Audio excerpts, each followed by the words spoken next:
नमस्कार, मी आशिष जाधव हल्ला बोल मध्ये तुमचं स्वागत आहे। महाजनादेश 2019 अर्थात लोकसभेची निवडणूक, रोज उमेदवारांची नावं देशभरात जाहीर होत आहेत। सर्वांचं लक्ष लागलंय ते क्रमांक 2चं राज्य असलेल्या महाराष्ट्रात, जिथं लोकसभेच्या देशात दुसऱ्या क्रमांकाच्या 48 जागांवरती निवडणुका होणार आहेत। 48 जागांवरती उमेदवार कोण कोण असणार आहेत याविषयीची उत्सुकता सर्व मतदारांना लागली आहे। काँग्रेसनं काल राज्यातली आपल्या 5 उमेदवारांची यादी जाहीर केली। त्यानंतर आज राष्ट्रवादी काँग्रेसनं सुद्धा राज्यातल्या 10 उमेदवारांची नावं जाहीर केली आणि राजू शेट्टी यांना हातकणंगल्याची जागा सोडली।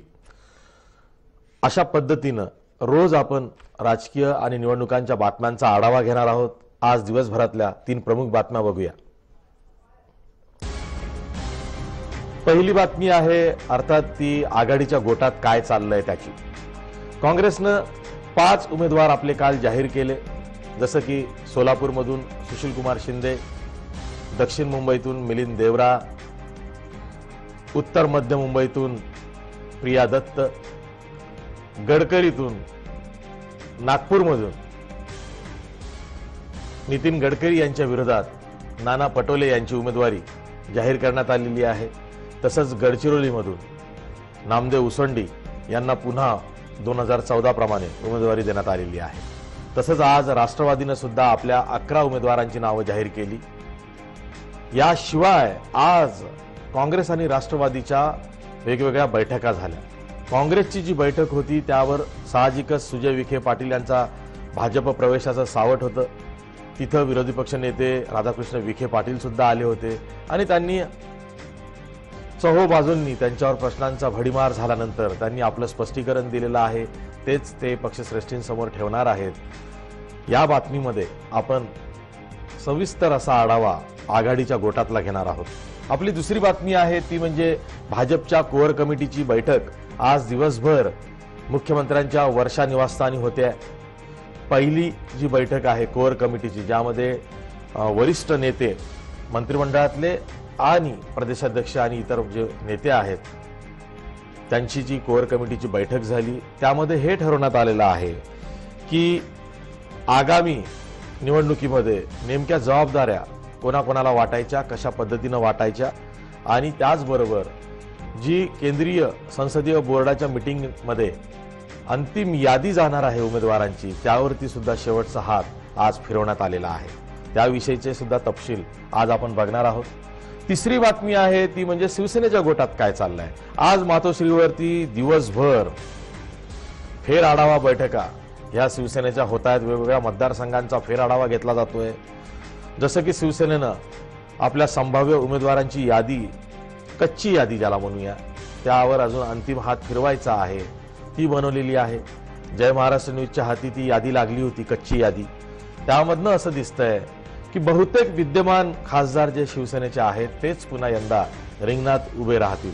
एखाद दुसरा अपवाद सोडला तर 2014ला जे उमेदवार शिवसेनेचे खासदार म्हणून निवडून आले त्यांना पुन्हा उमेदवारी दिली जाईल असं दिसतंय। तसंच शिवसेनेकडून एखाद दुसरा जो बदल होणार आहे तो ऐनवेळी शिवसेना पक्षप्रमुख उद्धव ठाकरे हे स्वतःचा मताधिकार वापरून घेणार आहेत असंही कळतंय। एखाद दुसरा बदल असेल तर तो नेमका काय असू शकतो याविषयी सुद्धा शिवसैनिकांनाच नव्हे तर राज्यातल्या मतदारांना सुद्धा उत्सुकता लागलेली आहे। अशा ह्या 3 बातम्या, याबरोबरच या कार्यक्रमाच्या उत्तरार्धामध्ये आपण ग्राउंड झिरो या सदरात बारामती या हाय प्रोफाईल मतदारसंघाचा आढावा घेणार आहोत। बारामती हा शरद पवारांचा गड आहे। हा गड नेमका कसा आहे आणि आता सुप्रिया सुळे ह्या पुन्हा बारामतीच्या उमेदवार असतील तर त्यांच्यासाठी यंदाची निवडणूक कशी असेल हे सुद्धा आपण बघणार आहोत। पण आधी सविस्तर बातम्या बघूया। पहिली बातमी ही काँग्रेस राष्ट्रवादीच्या आघाडीच्या उमेदवारांच्या याद्या जाहीर होत आहेत। दुसरी यादी जी दिल्लीतून काँग्रेसची प्रसिद्ध झाली त्यामध्ये महाराष्ट्रातल्या 5 ठिकाणच्या उमेदवारांची नावं ही जाहीर करण्यात आली होती। तुम्ही ग्राफिक्सच्या माध्यमातून बघू शकता की काँग्रेसनं ज्या 5 उमेदवारांच्या नावांची घोषणा केली त्यामध्ये नाना पटोले हे नागपूरमधून उभे राहणार आहेत, नितीन गडकरी यांच्या विरोधात गेल्या वेळेस विलास मुत्तेमवार यांचा पराजय झाला होता, त्यामुळे काँग्रेसनं आता नागपूरमध्ये उमेदवार बदललाय। नाना पटोले यांना नागपूरमधून नितीन गडकरी जे केंद्रातले हेवीवेट मंत्री आहेत त्यांच्या विरोधात नाना पटोले यांना उभा करण्याचा निर्णय घेतलेला आहे। तसंच सोलापूरमधून माजी केंद्रीय गृहमंत्री राज्याचे माजी मुख्यमंत्री सुशीलकुमार शिंदे यांना उमेदवारी देण्यात आलेली आहे। हा राखीव मतदारसंघ आहे। सोलापूरमधून सुशीलकुमार शिंदे यांच्या विरोधात जय सिद्धेश्वर महास्वामी असे कोणी उमेदवार हे भाजपकडनं देण्याचा प्रयत्न होतो आहे। एक लिंगायत समाजाचे नेते आहेत, त्यामुळे त्यांचा सामना हा सोलापूरमध्ये सुशीलकुमार शिंदे यांच्याशी असणार आहे। मिलिंद देवरा, मुरली देवरा यांचे चिरंजीव, दक्षिण मुंबईचे माजी खासदार, त्यांना पुन्हा यंदा दक्षिण मुंबईतून काँग्रेस उमेदवारी दिली आहे। तसंच माजी खासदार प्रिया दत्त ह्या नाराज होत्या, पण मध्यंतरी जेव्हा राहुल गांधी मुंबईच्या दौऱ्यावर आले होते तेव्हा प्रिया दत्त यांची समजूत राहुल गांधींनी काढली आणि त्यांच्या सुद्धा नावाची घोषणा काल काँग्रेसने केली। प्रिया दत्त या पुन्हा उत्तर मध्य मुंबईमधून काँग्रेसच्या उमेदवार असणार आहेत। गडचिरोली जो मतदारसंघ आहे, गेल्या वेळेस नामदेव उसंडी हे गडचिरोली जिल्ह्यातले पहिले MBBS डॉक्टर हे पुन्हा काँग्रेसकडून उमेदवार असणार आहेत गडचिरोलीचे। त्यामुळे काँग्रेसने अशा प्रकारे 5 आपल्या पहिल्या उमेदवारांची नावं काल जाहीर केली होती। आज राष्ट्रवादी काँग्रेसने 10 उमेदवारांची नावं राज्यातल्या जाहीर केलेली आहे। त्यातली एक जागा 10 नंतरची 11वी जागा ही हातकरंगल्याची जागा आहे, ती राजू शेट्टींना सोडली आणि एक जागा लक्षद्वीपची जाहीर केलेली आहे। अशा 12 जागांची घोषणा आज राष्ट्रवादीने मुंबईतून केलेली आहे। त्यानुसार सातारामधून उदयनराजे, कोल्हापूरमधून धनंजय महाडिक, त्याचबरोबर बुलढाण्यामधून राजेंद्र शिंगणे। बुलढाण्याची जागा स्वाभिमानी शेतकरी संघटनेला राष्ट्रवादी सोडतं का अशी चर्चा होती, पण राष्ट्रवादीने ठरवलंय की ती जागा ते स्वतः लढवणार आहेत। डॉक्टर राजेंद्र शिंगणे हे माजी मंत्री आहेत राज्याचे, ते उमेदवार असणार आहेत। तसंच आनंद परांजपे हा अनपेक्षित असा धक्का आहे। JD सुतार जे नवी मुंबईचे महापौर आहेत त्यांना राष्ट्रवादी उमेदवारी देईल असं वाटलं होतं, पण ऐन वेळी स्थानिक समीकरणांचा विचार करून स्थानिक नेत्यांना सर्वमान्य नेतृत्व जे मान्य होईल याचा विचार करून प्रकाश परांजपे यांचे चिरंजीव आनंद परांजपे यांना ठाण्याची उमेदवारी राष्ट्रवादीने दिलेली आहे। तसंच रायगडमधून सुनील तटकरे हे पुन्हा उभे राहणार आहेत। यंदा त्यांची बाजू भक्कम आहे असा दावा केला जातोय। आता बघायचं आहे रायगडमध्ये अनंत गीते विरुद्ध सुनील तटकरे हा सामना कसा रंगतोय ते। तसंच राष्ट्रवादीकडून जी नावं जाहीर झाली त्यामध्ये राजेश विटेकर हे परभणीचे उमेदवार असतील। याशिवाय बाबाजी पाटील नावाचे जे एक उमेदवार आहेत, दिव्याचे नगरसेवक आहेत, हे कल्याणचे उमेदवार असणार आहेत। कल्याणची जागा राष्ट्रवादीकडून मनसेला सोडली जाईल असं जे वाटत होतं ते झालेलं नाही, राष्ट्रवादी स्वतः लढवत्या। गुलाबराव देवकर हे जळगावमधून राष्ट्रवादीचे उमेदवार असतील। ॲडव्होकेट उज्ज्वल निकम यांनी राष्ट्रवादीला उमेदवारीसाठी नकार दिल्यानंतर राष्ट्रवादीनं गुलाबराव देवकर यांना पसंती दिलेली आहे, ते जळगावमधून उमेदवार असतील। संजय दिना पाटील हे ईशान्य मुंबईमधून लढतील, पुन्हा तेच मनसेला ईशान्य मुंबईची जागा राष्ट्रवादी सोडेल का अशी चर्चा होती, पण संजय दिना पाटील माजी खासदार आहेत, ते पुन्हा यंदा राष्ट्रवादीच्या ईशान्य मुंबईमधून किरीट सोमय्या यांच्या विरोधात उमेदवार असणार आहेत। अशा पद्धतीनं राष्ट्रवादी काँग्रेसनं आपल्या राज्यातल्या 10 उमेदवारांची नावं जाहीर केली। या पहिल्या यादीवर जर का विश्लेषणात्मक नजर मारायची झाली तर यामध्ये माडाचा उमेदवार जाहीर झालेला नाही। तसंच पार्थ पवार यांचा नंबर पहिल्या यादीत मावळमधून लागलेला नाही। अशा 2-3 गोष्टी जर का आपण गृहीत धरल्या तर भंडारामधून जे विद्यमान खासदार आहेत मधुकर कुकडे यांच्या नावाचा किंवा यांच्या नावाची घोषणा व्हायला हवी होती, पण ती झाली नाही। ती का झाली नाही? प्रफुल्ल पटेल हे तिथले स्थानिक नेते खासदार राज्यसभेचे राष्ट्रवादीचे, ते स्वतः लढतात की त्यांच्या पत्नी लढतात याकडे सुद्धा सर्वांचं लक्ष आहे। मधुकर कुकडे यांच्या नावाची शेवटच्या क्षणी घोषणा होईल का, कारण ते विद्यमान खासदार आहेत भंडारा गोंदियाचे, याकडे सुद्धा सर्वांचं लक्ष आहे। अशा पद्धतीनं आघाडीच्या गोटात काय झालं हे आपण बघितलं, पण आघाडीच्या गोटात आज एक आणखीन महत्त्वाची बाब घडलेली आहे, ती म्हणजे विरोधी पक्षनेते राधाकृष्ण विखे पाटील हे त्यांच्या पदाचा राजीनामा देतील। त्यांच्यावर चहूबाजूंनी पक्षातून आणि पक्षाबाहेरून टीका होते आहे, कारण त्यांचा मुलगा हा भाजपच्या गळाला लागला। सुजय विखे पाटील हे अहमदनगरचे भाजपचे उमेदवार असणार आहेत। आणि वडील राधाकृष्ण विखे पाटील हे काँग्रेसचे विधानसभेचे विरोधी पक्षनेते आहेत, हे कसं काय? यावरती बरीच चर्चा होते. जय महाराष्ट्र न्यूजनं सुद्धा विशेष चर्चा केलेली आहे. त्यावरती राधाकृष्ण विखे पाटील यांनी आज स्पष्टीकरण दिलं. बघा. नगरपुरतं मर्यादित ज्यावेळी चर्चा झाली त्यावेळी लागोपाठ 3 निवडणुकांमध्ये राष्ट्रवादी काँग्रेसचे उमेदवार पराभूत झाले होते. 2004, 9 आणि 14ला. आणि त्या ठिकाणी जागा काँग्रेस येऊ शकते, कारण शिर्डी मतदारसंघाची जागा काँग्रेस पक्षाकडे आहेच. आणि त्यामुळे नगरची जागा घेतली तर ते पक्षाला सोपस्कर होईल आणि जागा आपल्या पक्षाच्या वाढतील. कारण काही जिल्ह्यांमध्ये दोन्ही जागा राष्ट्रवादी काँग्रेसकडे आहेत. उदाहरणार्थ जळगाव, नाशिक, औरंगाबादला दोन्ही जागा काँग्रेसकडे होत्या. आणि त्यामुळे असं काही होणार नाही की जर दोन्ही जागा एक पक्षाकडे गेल्या तर काही त्याचा परिणाम होईल. पुष्कळ चर्चा झाली त्याच्यामध्ये आणि स्वाभाविकपणे शेवटी आमचा प्रयत्न होता की तो योग्य समन्वय घडून आणण्याचा. यामध्ये खरं म्हणजे या सगळ्या जागा वाटपाच्या चर्चेमध्ये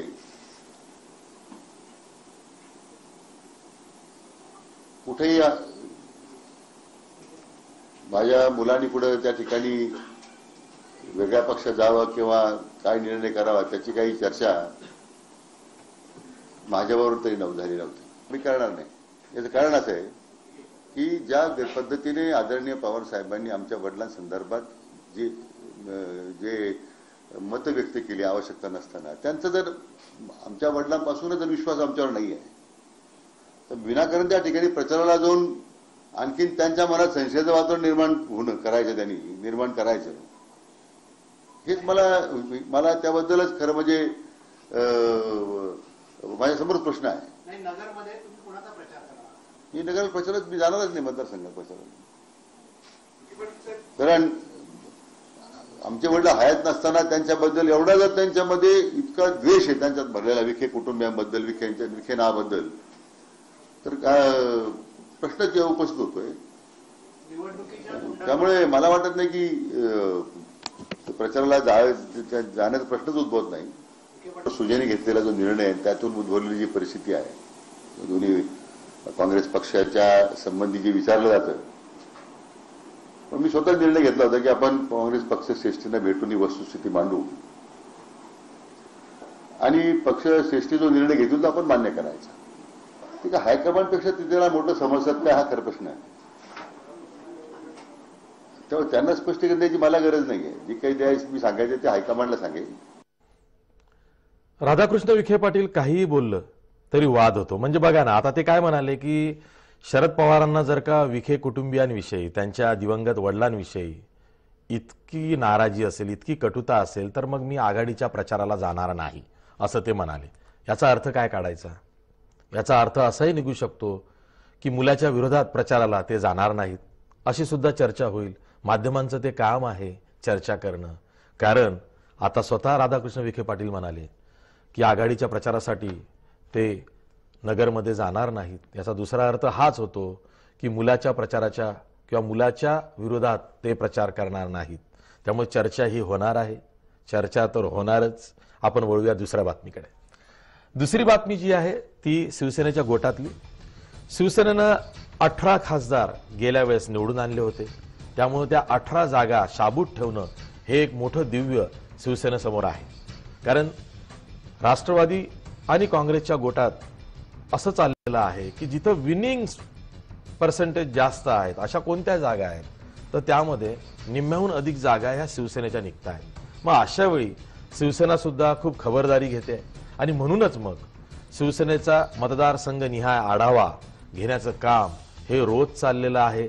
त्यात सेना भाजपची पहिली संयुक्त प्रचार सभा उद्या अमरावतीमध्ये होते. त्याआधी आज दिवसभर मातोश्रीवरती फेर आढावा बैठकांचा फड चालतोय. सध्या सुद्धा ती बैठक चाललेली आहे. त्यामध्ये काय दिसतंय तर जी संभाव्य उमेदवारांची यादी आहे त्यातली जी कच्ची यादी आहे ती आमच्या हाती लागली होती. त्यानुसार बहुतेक विद्यमान खासदार यांनाच उमेदवारी दिली जाणार आहे. एखाद दुसऱ्या ठिकाणी अनपेक्षितरित्या बदल होईल, पण तो सुद्धा किरकोळ असेल असं मानलं जातंय। त्यामुळं शिवसेनेनं सुद्धा एक एक पाऊल खूप सावधगिरीनं टाकायचा असा निर्णय घेतलेला आहे। त्या बरहुकूम शिवसैनिकांना, पदाधिकाऱ्यांना मुंबईत बोलावून त्यांच्याशी प्रत्यक्ष शिवसेना पक्षप्रमुख उद्धव ठाकरे हे संवाद साधतायत। उद्धव ठाकरे यांची एक किमया अशी आहे की ते खूप सौम्य भाषेत संवाद साधतात, पण त्यांना जे करायचं असतं, त्यांच्या मनात जे आहे ते पुढचा जो समोरचा बसलेला असतो त्याच्याकडनं ते करून घेतात। बघा ना, मुख्यमंत्री वर्षा सोडून मातोश्रीवर जाऊन बैठका घेतात। हीच उद्धव ठाकरेंची किमया आहे। आज जसं राष्ट्रवादीनं हातकणंगल्याची जागा ही खासदार राजू शेट्टी यांना सोडली, तिथं राष्ट्रवादी आपला उमेदवार देणार नाहीये। त्यानंतर तिथले जे शिवसेनेचे उमेदवार आहेत, ज्यांना संभाव्य उमेदवार म्हणून आपण पाहतो आहोत, त्या धैर्यशील माने यांनी पुन्हा इशारा दिलेला आहे। ते काय म्हणतात बघा। ते पूर्वीपासून त्या मतदारसंघाचे आता 2 वेळचे लोकप्रतिनिधी आहेत, त्यामुळं आम्ही त्या दृष्टिकोनातूनच बांधणी त्या मतदारसंघातली आता सुरू केली। गावागावामध्ये त्यांच्या बाबतीतली असणारी जी सर्वसामान्यांच्या बाबतीतली नाराजी आहे त्याला उजागर करण्यासाठी म्हणून आज प्रत्येक गावामध्ये ज्या समस्या आहेत त्यांना ॲड्रेस करण्यामध्ये ते खऱ्या अर्थानं कमी पडलेत। आज शिवसेना एक ताकदीनं युती झाल्यापासून शिवसेना आणि बीजेपीचे ह्या मतदारसंघामध्ये 5 विधानसभा मतदारसंघामध्ये आमदार आहेत आणि या सर्वांची ताकद सांघिकपणे आणि जनतेची असणारी नाराजी, जरी ते या ठिकाणी शेतकऱ्यांचे नेते म्हणून देशभरामध्ये वावरत असतील तरी त्यांचं मतदारसंघाकडे दुर्लक्ष आहे, हे वास्तव आपल्याला खऱ्या अर्थानं ग्रामीण भागामध्ये तिथं पाहायला मिळेल। वळूया तिसऱ्या बातमीकडे। तिसरी बातमी ही भाजपच्या गोटातली आहे। भाजपच्या सुद्धा बैठका आज दिवसभर वर्षा निवासस्थानी होत आहेत। मुख्यमंत्री स्वतः आढावा घेत आहेत, मतदारसंघ निहाय आढावा चाललेला आहे। त्यामधली पहिली बैठक जी कोअर कमिटीची बैठक आहे ती संपलेली आहे। त्यामध्ये भाजपकडे ज्या जागा आलेल्या आहेत त्या जागांवरचा आढावा घेतला चाललाय। शिवसेनेला जी एखाद दुसरी जागांची किंवा अदलाबदल करायची आहे त्याचा आढावा घेतला गेलाय आणि सर्वात महत्त्वाचं म्हणजे संभाव्य उमेदवारांच्या यादीवरती राज्यातून अंतिम हात फिरवण्याचं काम आज झालेलं आहे। आता ही जी संभाव्य उमेदवारांची राज्यातली जी कच्ची यादी आहे ती दिल्लीतल्या पक्षश्रेष्ठींच्या संसदीय समितीच्या बैठकीत सादर केली जाणार आहे आणि मग तिथून दिल्लीतून भाजपचे राज्यातले उमेदवार हे जाहीर होणार आहेत। आपल्याला कळतंय की अनेक ठिकाणी अनपेक्षित धक्के हे भाजपच्या यादीमध्ये आपल्याला पाहायला मिळणार आहेत, तसे संकेत मिळत आहेत। आज मुख्यमंत्र्यांनी स्वतः रावसाहेब दानवे जे प्रदेशाध्यक्ष आहेत भाजपचे यांच्या साथीनं मतदारसंघ निहाय जबाबदाऱ्या निश्चित केलेल्या आहेत।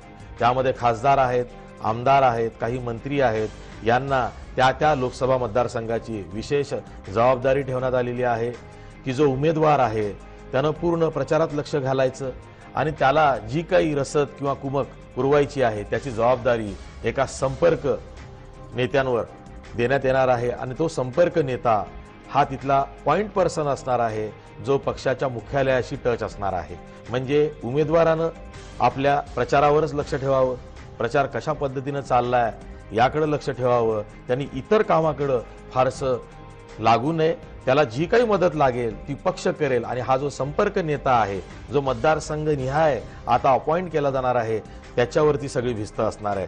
भाजपचं बूथ मॅनेजमेंट खूप चांगलं आहे, त्याची चर्चा आपण वेळोवेळी करतो, पण त्याचबरोबर भाजपकडे जी सप्लिमेंटरी यंत्रणा आहे, मदतीसाठी जी यंत्रणा लागते त्याची फळी सुद्धा भक्कम आहे आणि त्याच्या जीवावरती election management, poll management Bhajap करत असतं।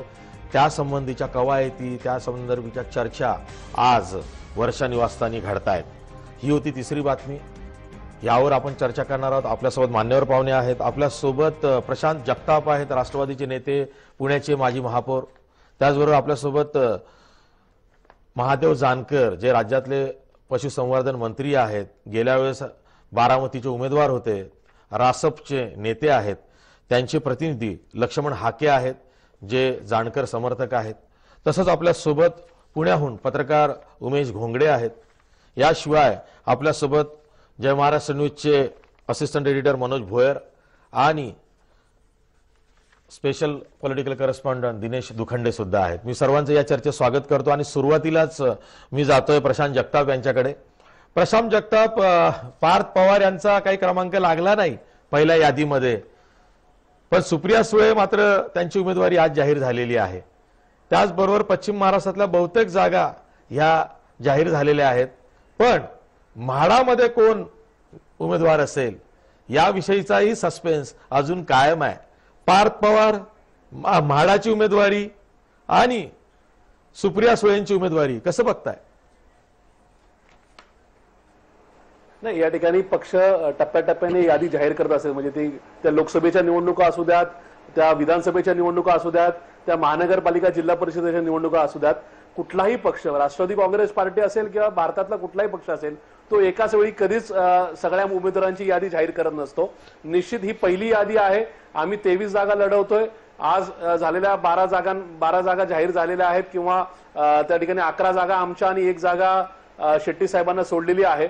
पुढची यादी येणाऱ्या 2-3 दिवसामध्ये निश्चित होईल. त्याच्यामुळे या ठिकाणी माध्यमांनी सुद्धा या संदर्भामध्ये कुठेही शंका घेण्याचं काही कारण नाही.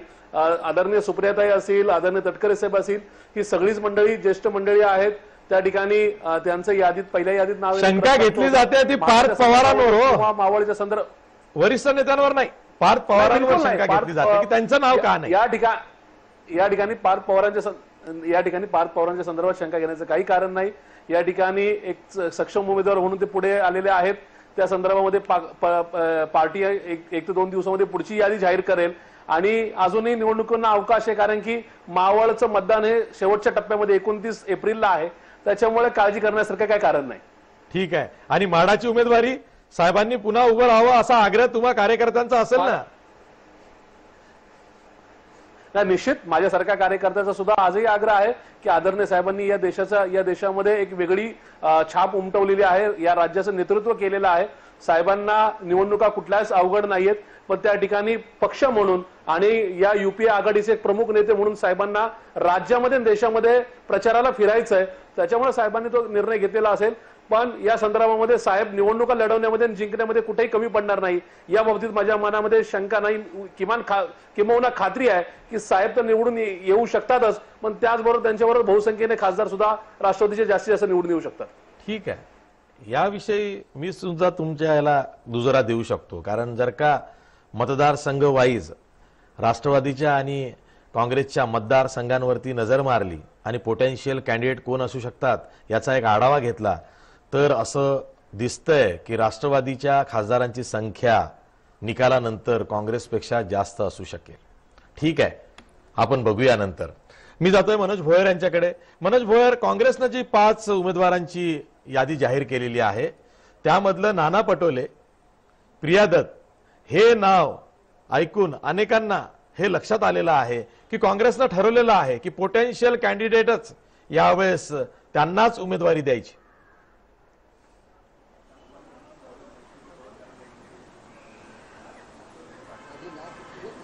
अर्थात म्हणजे राष्ट्रवादी काँग्रेस पक्ष आणि काँग्रेस पक्षाच्या संदर्भात, आघाडीच्या संदर्भात आज राधाकृष्ण विखे पाटील, शरद पवार आणि बाळासाहेब थोरात हे त्रिकोण होते त्यांच्या ह्याच्यातले. त्याची चर्चा खूप जास्त माध्यमामध्ये आणि सगळीकडे पक्षात झाली. पण मुळात त्यांच्याकडे ज्या 26 जागा आहेत त्यातल्या 5 जागा या त्यांनी आधीच घोषित केल्या. त्यात प्रिया दत्त नानुकूर करत होती किंवा कायम द्विधा मनस्थितीत होती, पण आता त्याही तयारीला लागले. आणि राहुल गांधीच्या सभेमध्ये ज्या पद्धतीनं त्या स्वतः आपल्या टॅबवरून सेल्फी काढत होत्या त्यावरून असं लक्षात येत होतं की प्रिया दत्त या निवडणुकीच्या मैदानामध्ये उभ्या राहणार आहेत. आजही वांद्र्याला त्यांचा एक छोटासा कार्यक्रम होता. आणि दुसरीकडे त्यांना मनवण्याचा खूप प्रयत्न केला. एक राजकीय अप्रियार्थ बघा की काँग्रेसकडे दुसरा उमेदवार पूनम महाजन यांच्या विरोधात त्यांच्याकडे नव्हता आणि त्यामुळे नाईलाजाच तो प्रिया दत्त यांना पुन्हा एकदा मैदानात काँग्रेसला उभं करावं लागलं. मिलिंद देवरा यांनाही काँग्रेसमध्ये पर्याय नाही. आणि नागपुरात ज्या पद्धतीनं शेतकऱ्यांच्या मुद्द्यावरती देशभर आंदोलन करण्याचा प्रयत्न केला, संघटन मजबूत करण्याचा प्रयत्न केला नाना पटोले, आणि अंतर्गत तिथे ज्या पद्धतीनं बंडाळी आहे, वेगवेगळे जे जुने लोक आहेत त्यांचा आता पक्षाला काही उपयोग नाही, तरी पण विनोद गुडधे पाटील यांचे पुत्र होते ते स्पर्धेत दिसत होते. पण शेवटी नाना पटोले हे अत्यंत यांनी ज्या पद्धतीनं जवळीक साधली, राजीनामाही अगोदरच दिला आणि त्यानंतर ज्या पद्धतीनं ते राज्यात देशात वेगवेगळ्या ठिकाणी भरत होते, किसान मोर्चा त्यांच्याकडे आहे पक्षाचा, त्यामुळे एक नाव खूप जोरदार पद्धतीनं घेतलं होतं. पण हा धक्काच मानावा लागेल की इतर पक्ष, इतर सगळी नावं समोर असताना त्यांना बाजूला सारून नाना पटोले यांचं नाव दिलं आणि अशोक चव्हाण आज म्हणाले की ते सक्षम नेते आहेत आणि ते जिंकून येतील. त्यामुळे आता 26 ज्या जागा आहेत त्यातनं 5 जागा जर गेल्यात या सगळ्या घोषित झालेल्या, तर त्यांच्याकडे एकंदरीत 21 जागा उरतात आणि 21 जागांमधनं बहुजन विकास आघाडीला 1 जागा पालघरला आणि दुसरी जागा ही राजू शेट्टी यांना दिली जाईल. वर्ध्याची अजिबात शक्यता नाही. बुलढाणा ही राष्ट्रवादी काँग्रेस पक्षाकडे आणि आता शक्यता सांगलीची कुजबूज किंवा एक दबक्या आवाजामध्ये आज काँग्रेसच्या गांधी भवनमध्ये चर्चा ऐकायला मिळत होती. वेगवेगळे जे नेते सगळे दिग्गज आले होते, पण आता मुळातच छाननी समितीकडे काही नावं आहेत. म्हणजे 2 नावं जर ही गेली तर 19 नावांची अजून घोषणा काँग्रेसच्या वतीनं व्हायची बाकी आहे. उद्या छाननी समितीची बैठक आहे. मल्लिकार्जुन खरगे, अशोक चव्हाण आणि राधाकृष्ण विखे पाटील आणखी काही नेते तिथे असतील. त्या 19 जागेवरती चर्चा होईल, स्क्रुटिनी होईल आणि त्यातनं नंतर काँग्रेस इलेक्शन कमिटी जी मल्लिकार्जुन खरगे यांच्या अध्यक्षतेखाली बैठक होईल एक दुसरी 16 मार्चला. त्या 16 मार्चच्या बैठकीमध्ये अत्यंत महत्त्वाचा निर्णय होईल. जशा 5 या जागांचा निर्णय झाला महाराष्ट्रातल्या, तसंच आशिष बाकी 19 जागांवरती निर्णय होईल आणि त्या अगोदर राजू शेट्टीला कुठली जागा द्यायची यावरतीही अंतिम निर्णय होईल. कारण ज्या पद्धतीनं राष्ट्रवादी काँग्रेस पक्षाच्या आजच्या 12 उमेदवारांच्या यादीत राजू शेट्टीसाठी यांनी जागा सोडली आणि कालपर्यंत राजू शेट्टी यांचा पक्ष सांगत होता की आम्हाला इतक्या जागा हव्यात, पण शेवटी 2 पक्षावरती त्यांना समाधान मानावं लागेल आणि होऊ शकतं की विधानसभेच्या निवडणुकीच्या वेळेला राजू शेट्टीसाठी एक वेगळी तजवीज केली जाऊ शकते. बुलढाण्याची जागा ही रवी तुपकर यांच्यासाठी सोडली जाऊ शकते.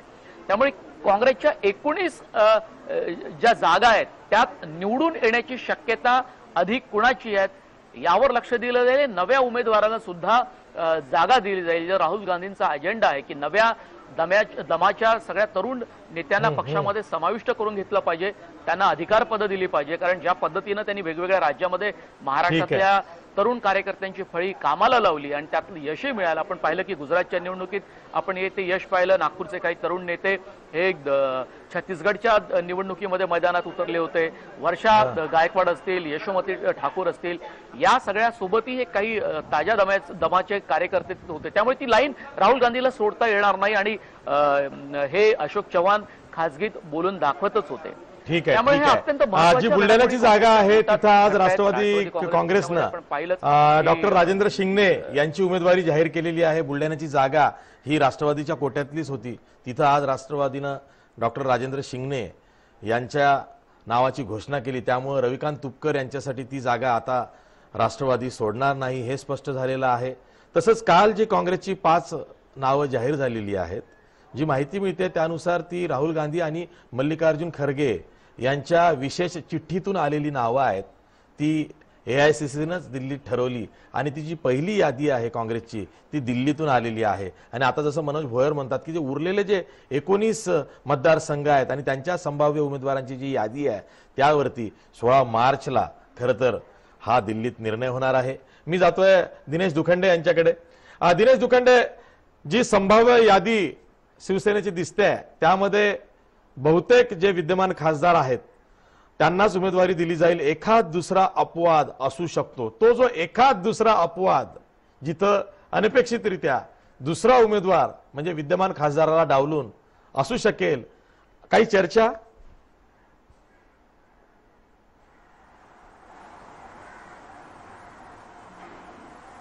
आशिषजी, जर आपण बघितलं जी संभाव्य यादी आहे शिवसेनेच्या वाट्याला 23 जागा आल्यात यंदा.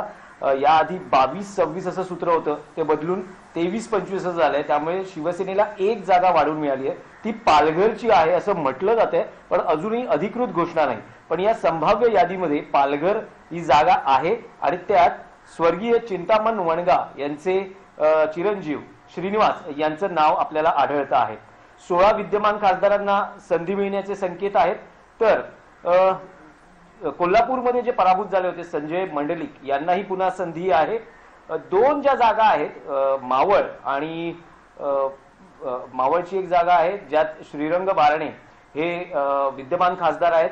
अजूनही तिथे उमेदवार शिक्कामोर्तब करण्यासाठी प्रक्रिया सुरू आहे. उस्मानाबादमध्ये रवी गायकवाड यांच्या नावाला स्थानिक शिवसैनिकांचा आक्षेप आहे. पण पदाधिकाऱ्यांच्या ज्या बैठका झाल्या त्यात उद्धव ठाकरे यांनी स्पष्टपणे सांगितलं होतं की तुम्ही तुमचं मत मांडू शकता, पण मातोश्री जो उमेदवार देईल त्यासाठीच तुम्हाला काम करावं लागेल. पण या 2 जागांवर खल सुरू आहे. सातारा आणि हिंगोली यामध्येही, कारण सातारा यापूर्वी महायुती असताना रिपाईला ही जागा देण्यात आली होती, पण रिपाईचा पराभव झाला होता. इथे राष्ट्रवादी काँग्रेसचा गड आहे, उदयनराजे समोर आहेत.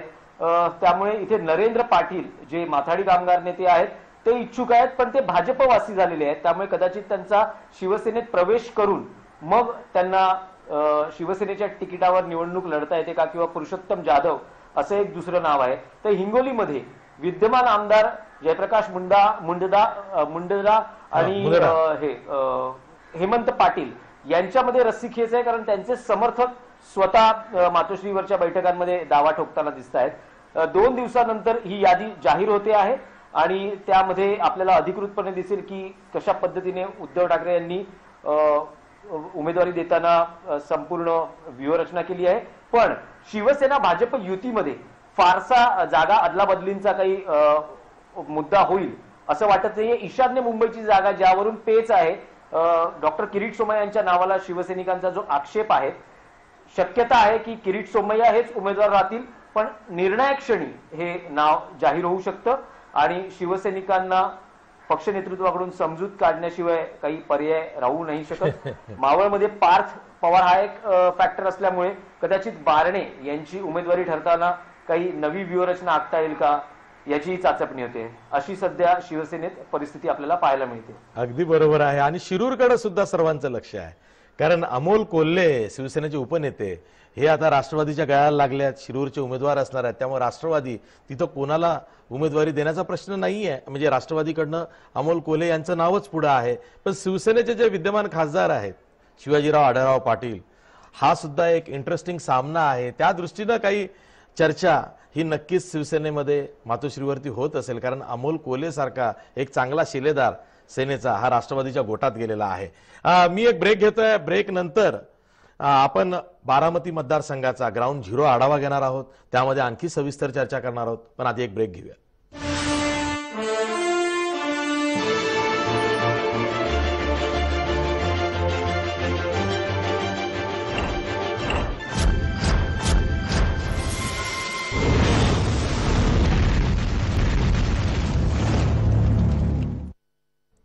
ब्रेक नंतर पुन्हा तुमचं स्वागत. बारामती मतदारसंघाचा आढावा आपण ग्राउंड झिरो या सदरामध्ये घेणार आहोत. बारामती हा शरद पवारांचा गड, कित्येक वर्षांपासून गड आहे. म्हणजे स्वतः शरद पवारांची संसदीय कारकीर्द ही 50 वर्षांपेक्षा जास्त आहे. बारामतीच्या सध्याच्या खासदार सुप्रिया सुळे यांनी सुद्धा वर्षभर दौरे काढून कामं करून या मतदारसंघाची त्यांच्या पद्धतीनं चांगली बांधणी केलेली आहे. तरी सुद्धा एक फॅक्टर हा नेहमी कुठल्या ना कुठल्या निवडणुकीत बारामतीमध्ये राहतो. गेल्या वेळेस महादेव जानकर यांनी आश्चर्यकारकरित्या खूप मतं मिळवली होती आणि तेव्हा तर त्यांच्याकडे कमळाचं चिन्ह सुद्धा नव्हतं, ते स्वतःच्या चिन्हावरती लढले होते. यंदा जर का महादेव जानकर यांनी बारामतीच्या जागेसाठी तयारी भाजपकडे दाखवलेली आहे, तशी बारामतीच्या जागेची मागणी केलेली आहे अशी माहिती मिळते आहे. अशा वेळी महादेव जानकर हे कोणतं चिन्ह घेऊन बारामतीत लढतात याकडे सर्वांचं लक्ष लागलंय. आमचे स्थानिक प्रतिनिधी दादा थोरात यांच्यासह सचिन जाधव यांनी तयार केलेला हा वृत्तांत बघा.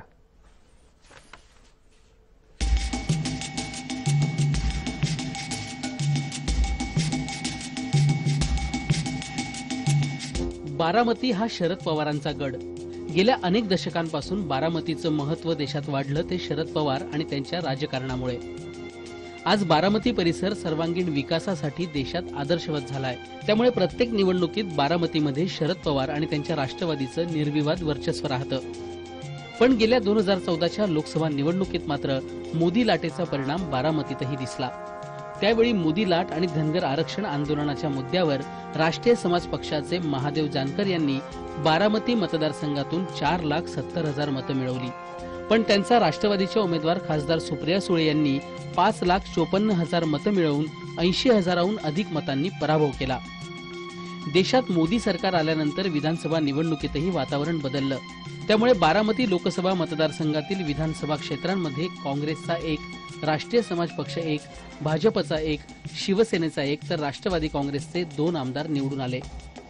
बारामतीमधून राष्ट्रवादीचे अजित पवार, इंदापूरमधून राष्ट्रवादीचे दत्तात्रय भरणे, पुरंदरहून शिवसेनेचे विजय शिवतारे, खडकवासलामधून भीमराव तापकीर, दौंडमधून राष्ट्रीय समाज पक्षाचे राहुल कुल, भोरमधून काँग्रेसचे संग्राम थोपटे निवडून आले. विधानसभा निवडणुकीनंतर पुन्हा काँग्रेस आणि राष्ट्रवादीने स्वतःला सावरलं. त्यामुळे मतदारसंघातील जिल्हा परिषद आणि स्थानिक स्वराज्य संस्था, बारामती नगर परिषद निवडणुकीतही राष्ट्रवादीने घवघवीत यश मिळवलं. तर इंदापूर नगर परिषदेवरती काँग्रेसने झेंडा रोवला. तेच मतदारसंघातील इतर ठिकाणी कमी अधिक फरकाने देखील झालं. राष्ट्रवादीकडून सुप्रिया सुळे यांचीच उमेदवारी राहणार आहे. पण भाजपकडून कोण हाच प्रश्न चर्चेत आहे. राष्ट्रीय समाज पक्षाचे नेते आणि पशुसंवर्धन मंत्री महादेव जानकर यंदा निवडणूक लढवतात का, आणि निवडणूक लढवली तर भाजपच्या कमळ चिन्हावर लढवतात का, हाच प्रश्न महत्वाचा आहे. दादा थोरातसह सचिन जाधव, जय महाराष्ट्र न्यूज, बारामती. जय महाराष्ट्र न्यूजचे प्रतिनिधी सचिन जाधव यांनी बारामतीकरांच्या अपेक्षा, मागण्या, समस्या सगळं जाणून घेतलेलं आहे. बघा. बारामती लोकसभा मतदारसंघामध्ये ज्या ठिकाणी खासदार सुप्रिया सुळे या ठिकाणाहून गेले दुसरी टर्म आणि आता तिसऱ्या वेळेस ही उभं राहणार आहेत. आपल्यासोबत हे सर्व नागरिक आहेत बारामतीचे. त्यांच्या खरं तर अपेक्षा पूर्ण झाल्यात का आपण जाणून घेऊयात. काय सांगाल, बारामतीचा विकास झालाय? हो, नक्कीच झालाय. आमच्या मतदारसंघामधून सुप्रियाताई सुळेंनी बारामतीचा फारच विकास केलाय. खास करून महिलांसाठी त्यांनी खूप सुविधा केलेल्या आहेत. आत्ताच त्यांनी बरेच कोर्सेस राबवले होते. Driving course, spoken English course, computer course, असे कोर्सेस पूर्ण करून त्यांना सर्टिफिकेट दिले. सुप्रिया सुळेंनी महिलांसाठी बरेच ठिकाणी त्यांना सार्वजनिक शौचालयाची वगैरे सोय करून दिलेली आहे. रस्त्यांची सोय करून आहे. नगरपालिकेतर्फे अनेक उपक्रम राबवतात. बारामती लोकसभेमध्ये 6 तालुके येतात, परंतु 5 तालुक्यांचा सर्व निधी हा सगळा बारामती शहरावरती खर्च केला जातोय. आमच्या तालुक्याला आज प्यायला पाणी नाही, रस्ता नाही, काहीच नाही. मग आमच्या तालुक्याचा निधी कुठे जातोय? सगळा बारामती शहरालाच का?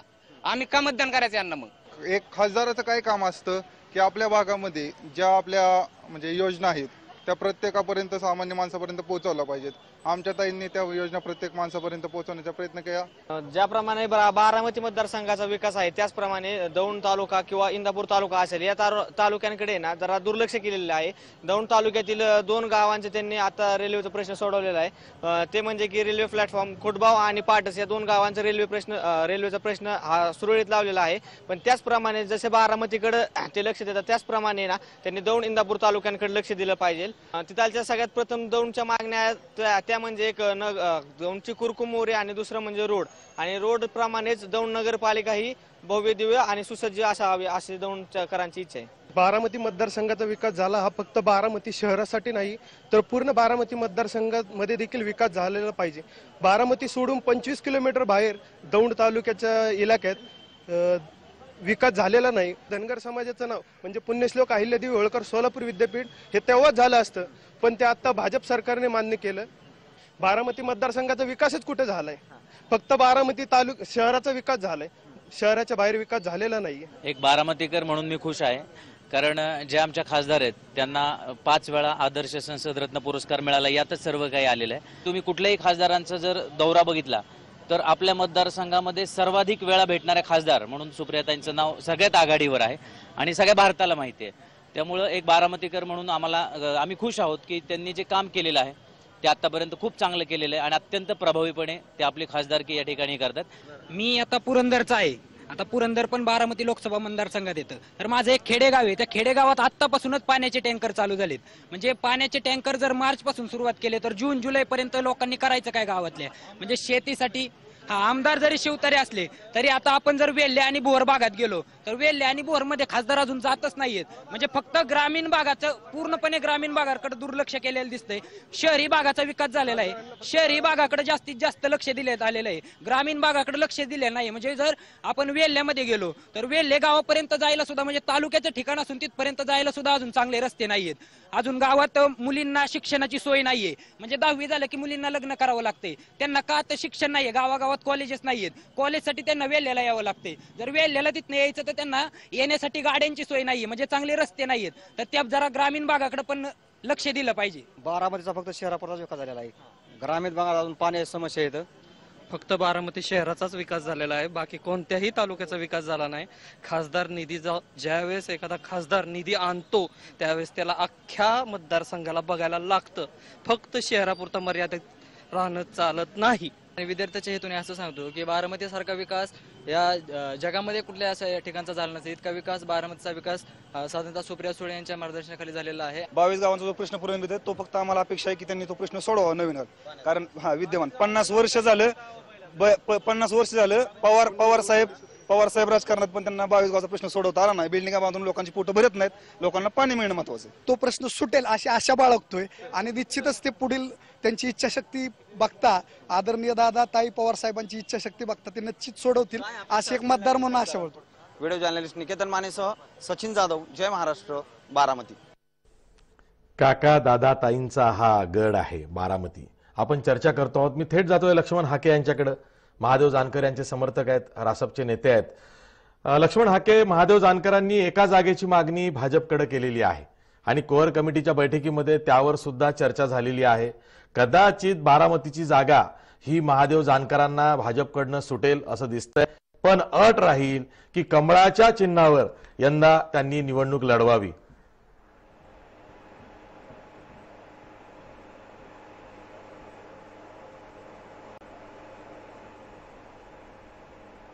लक्ष्मण हाके. हा, माननीय महादेवरावजी जानकर हे स्वतः राष्ट्रीय समाज पक्षाचे संस्थापक अध्यक्ष आहेत आणि पक्षाच्या रेकग्नायझेशनच्या दृष्टिकोनातून माननीय जानकर साहेबांनी हा गेली 14-15 वर्ष महाराष्ट्रामधल्या खेडोपाडी आणि महाराष्ट्रातल्या कानाकोपऱ्यात पक्ष घेऊन जाण्याचं काम केलेलं आहे.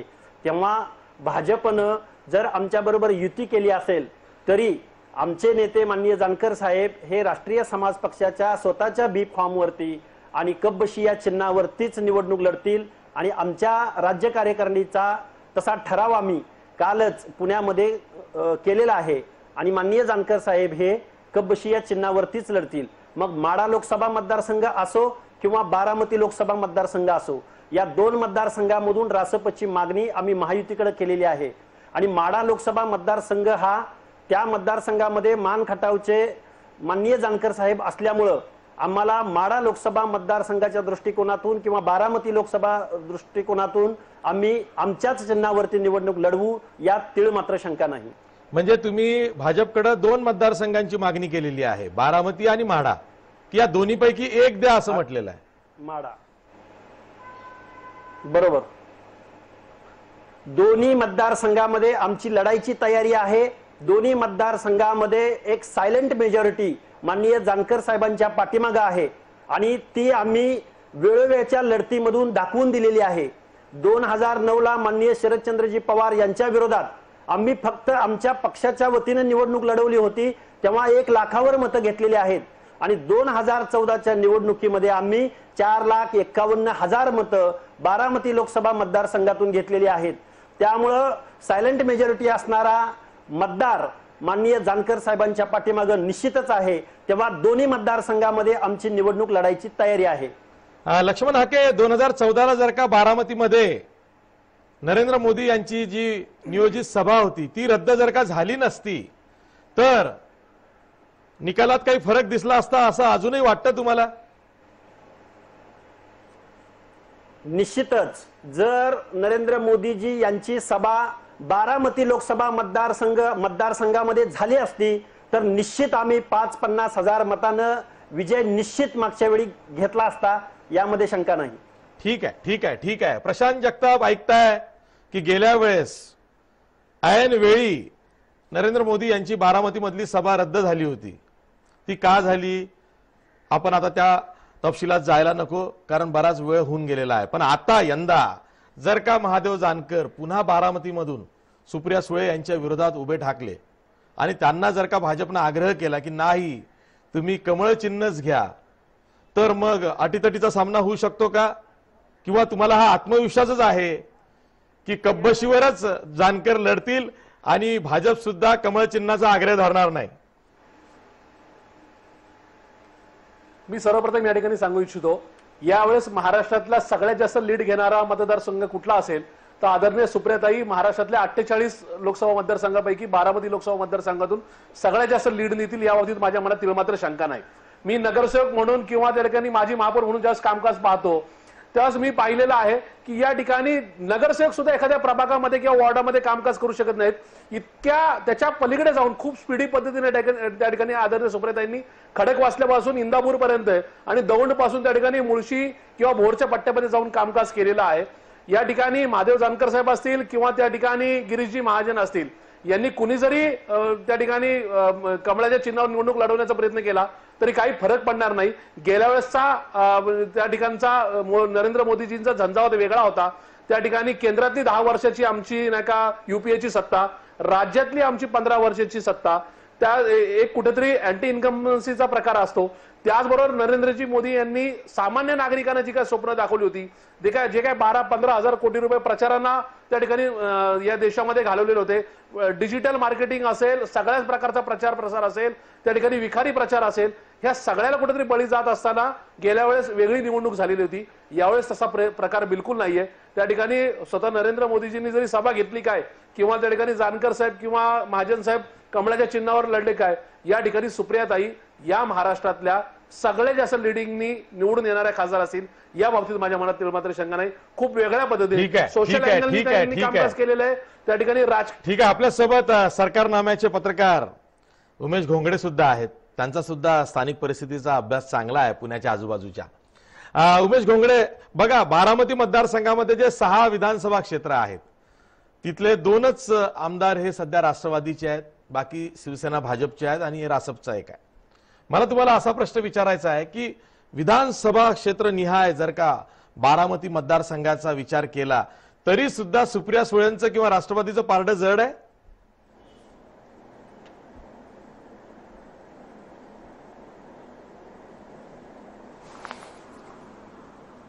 अशी जी विधानसभा मतदारसंघाने विचार केला तर गेल्या वेळची परिस्थिती वेगळी होती, आताची परिस्थिती वेगळी आहे. लोकसभेची निवडणूक आणि प्रत्यक्ष विधानसभा मतदारसंघाची निवडणूक ह्याच्यामध्ये किमान बारामती तर निश्चितपणे फरक पडतो. मला 2 मुद्दे फक्त तुम्हाला सांगायचे आहेत. अशी जी याच्यामध्ये गेल्या वेळची जी निवडणूक ही ती खऱ्या अर्थानं ऐतिहासिक निवडणूक ठरली असती. 2 गोष्टी व्हायला हव्या होत्या. एक म्हणजे मोदीजींची सभा बारामती समजा झाली असती आणि माननीय महादेव जानकर यांनी जर कमळाच्या चिन्हावर निवडणूक लढवली असती तर इतिहास वेगळा निर्माण झाला असता. यावेळची परिस्थिती पुन्हा वेगळी आहे. गेल्या वेळचा जो झंझावात होता, मोदींची जी लाट होती ती आता निश्चितपणे राहिलेली नाहीये.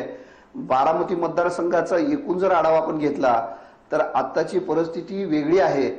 आता हे हाके यांनी जे सांगितलं की कसल्याही परिस्थितीत एकूण महादेव जानकर यांचा थेट स्वभाव पाहता ते कोणत्याही परिस्थितीत पुन्हा कमळावर लढण्याची शक्यता नाही.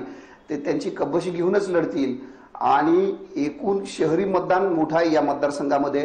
पुण्यातल्या पुरंदरचा काही भाग आहे आणि खडकवासल्याचा संपूर्ण मतदारसंघ बारामतीमध्ये येतो. तरीही यावेळची परिस्थिती ही महादेव जानकर यांच्यासाठी फारशी अनुकूल नाहीये. गेल्या वेळी लाट होती कारण त्याच्यामध्ये महादेव जानकरांच्या दृष्टीने खरं बोलायचं तर फार मोठी ऐतिहासिक संधी महादेव जानकरांनी गमावलेली आहे. गेल्या लोकसभेच्या निवडणुकीमध्ये त्यांना मिळालेलं मतदान, त्यानंतर त्यांना मिळालेलं मंत्रीपद, त्या माध्यमातून त्यांनी पक्षाचं समाजाचं मोठं संघटन करण्याची एक मोठी ऐतिहासिक संधी गमावलेली आहे. उलट त्यांनी मधल्या काळात असं वक्तव्य केलं होतं की मी केवळ धनगरांचा नेता नाही, धनगरांच्या मतावरती मी नाहीये, मी सर्व समाजाचा नेता आहे. एका अर्थानं ज्या समाजाच्या जीवावरती ते मोठे झालेले आहेत त्या समाजाप्रती त्यांनी असं वक्तव्य केल्यामुळं काही प्रमाणात धनगर समाज सुद्धा त्यांच्यावरती नाराज आहे. त्यामुळं गेल्या वर्षी जी परिस्थिती होती ती जानकरांसाठी या मतदारसंघात निश्चितपणे नाहीये अशी जी. ठीक आहे लक्ष्मण हाके, तुम्हाला काय आक्षेप आहे? खरं तर उमेश घोंगडेंचं जे मत आहे त्याला थोडस बदलून माझं सुद्धा तुम्हाला हे सांगणं आहे की अनेक ओबीसी नेते अपवाद फक्त आणि फक्त गोपीनाथ मुंडेंचा. गोपीनाथ मुंडे हे पॅन ओबीसी अपील असलेले नेते होते, पण ते सत्तेत असोत किंवा नसोत ते सारखे लोकांमध्ये मिसळायचे, त्यांच्यासाठी झटायचे, त्यांची निवेदनं घेऊन मग कोणाचंही सरकार असू दे, आपलं असू दे किंवा विरोधकांचं असू दे, ते मंत्रालयात सर्वत्र त्यांचा संचार असायचा. महादेव जानकरांच्या बाबतीत माफ करा पण गेल्या 2.5 वर्षात ही बाब जाणवली नाही.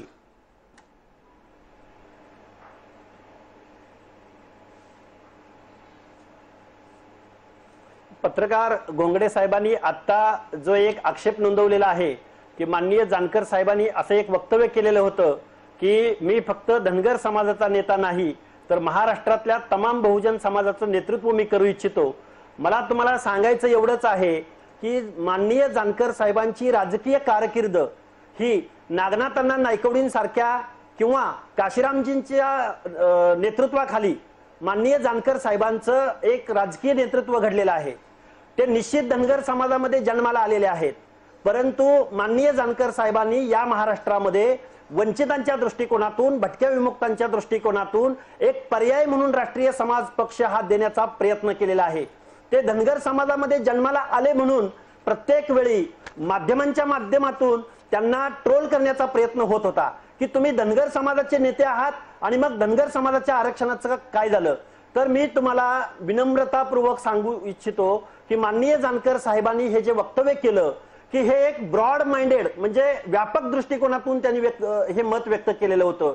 फक्त जर जानकर साहेबांना एका जमातीपुरतं जर मर्यादित करण्याचा प्रयत्न होत असेल तर माननीय जानकर साहेब हे काशीरामजींच्या पटडीमध्ये वाढलेले नेते आहेत। मी तुम्हाला सांगू इच्छितो याच्या अगेन्स्ट जर प्रस्थापित पक्षामधल्या एखाद्या नेतृत्वानं म्हणजे माननीय पवार साहेबांनी जर हे वक्तव्य केलं असतं तर या महाराष्ट्रामधले सगळं राजकारण म्हटलं असतं की बघा आमचे जाणते नेते की महाराष्ट्रामधल्या सगळ्या बहुजनांचं नेतृत्व करतायत। म्हणजे या दृष्टिकोनातून सुद्धा माननीय जानकर साहेबांना ट्रोल करण्याचा प्रयत्न होतोय। मी तुम्हाला सांगू इच्छितो की माननीय जानकर साहेब हे एक सोशल इंजिनिअरिंग या महाराष्ट्रामध्ये घेऊन जाणारं हे नेतृत्व आहे, तेव्हा त्यांच्या पाठीमागं सायलेंट मेजॉरिटी असणारा धनगर समाज निश्चित आहे। मी तुम्हाला आपल्या माध्यमातून एक प्रश्न विचारतो की या महाराष्ट्रामध्ये 2 नंबरला असलेली लोकसंख्या, मी तुम्हाला लोकसभा वाईज मतदानाची आकडेवारी सुद्धा सांगू इच्छितो, परंतु 48 मतदारसंघामध्ये काँग्रेस राष्ट्रवादीची आघाडी असेल किंवा भाजप शिवसेनेची आघाडी असेल, या 48 + 48 या 96 जागांमध्ये एकाही ठिकाणी धनगर समाजाला नेतृत्व दिलं जात नाही। म्हणजे एवढ्या प्रचंड मोठ्या लोकसंख्येचा, टर्निंग पॉइंट असणाऱ्या लोकसंख्येचा कुठेही विचार केला जात नाही। परंतु मला तुम्हाला सांगायचं आहे की माननीय जानकर साहेब हे सोशल इंजिनिअरिंगच्या दृष्टिकोनातून एक ठीक आहे नेतृत्व असणार आहे। ठीक आहे जानकरांचा आवाज जसा बुलंद आहे तसंच त्यांच्या प्रवक्त्यांचा आवाज सुद्धा बुलंद आहे, जोरकसपणे ते बाजू मांडतायत। आता बघायचं आहे महादेव जानकरांनी 2 जागांची मागणी ही भाजपकडे केलेली आहे, बारामती आणि माढा, त्यातली नेमकी कोणती जागा त्यांच्या राष्ट्रीय समाज पक्षाला मिळते आणि ती मिळाल्यानंतर खरंच महादेव जानकर ती जागा ती लढतात का। सध्या जे मानलं जात आहे की बारामतीमधून सुप्रिया सुळेंच्या विरोधात पुन्हा एकदा महादेव जानकर यंदाची लोकसभा निवडणूक लढवतील, बघायचं आहे बारामतीचा सामना हा कसा रंगतोय ते। मी सर्व पाहुण्यांचे आभार मानतो, इथेच थांबतो। पाहत राहा जय महाराष्ट्र न्यूज।